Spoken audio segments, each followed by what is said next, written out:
absolutely amazing how a plane that big lifts off the ground. All right, you're sitting in your seat.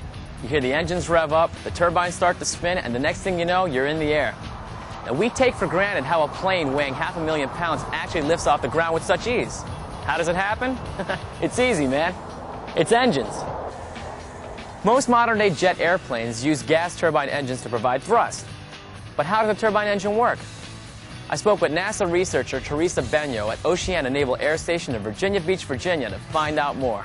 An engine is a machine that converts energy into mechanical motion, just like a car converts combusted gasoline into a force that causes the wheels to turn and cause the car to move.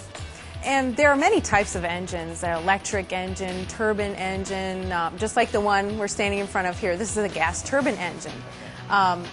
This engine and all the others are created to do one thing, and that is to produce power.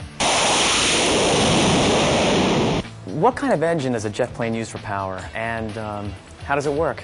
Well, Johnny, a jet plane uses a gas turbine engine for its power. This is how a gas turbine works. The air enters the engine through an inlet, and it is compressed by a compressor.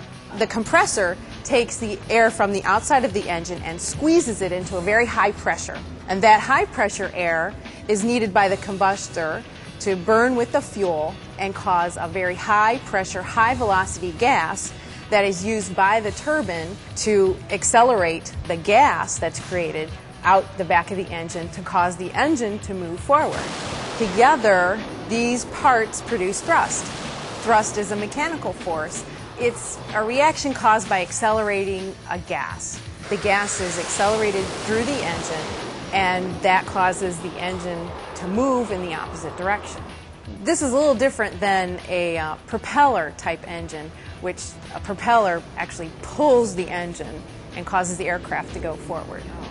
So a jet engine pushes the engine through the air, and a propeller engine pulls the engine through the air. So Teresa, do a commercial plane and a fighter jet use the same engine or have the same engine? Well, no, they don't. A commercial plane uses an engine called subsonic engine, which means it flies less than the speed of sound.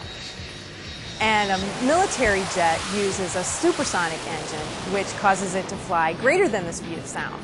Now, in order to make it fly greater than the speed of sound, it needs a little bit more thrust than a commercial gas turbine engine. It uses afterburners. Afterburners are attached to the exit of the engine right after the turbine section. And what the afterburner does is it burns more fuel and produces a lot more thrust and causes the engine to fly at speeds greater than the speed of sound. What is NASA's involvement in the development of these engines? Well, most people, when they think of NASA, they think of space.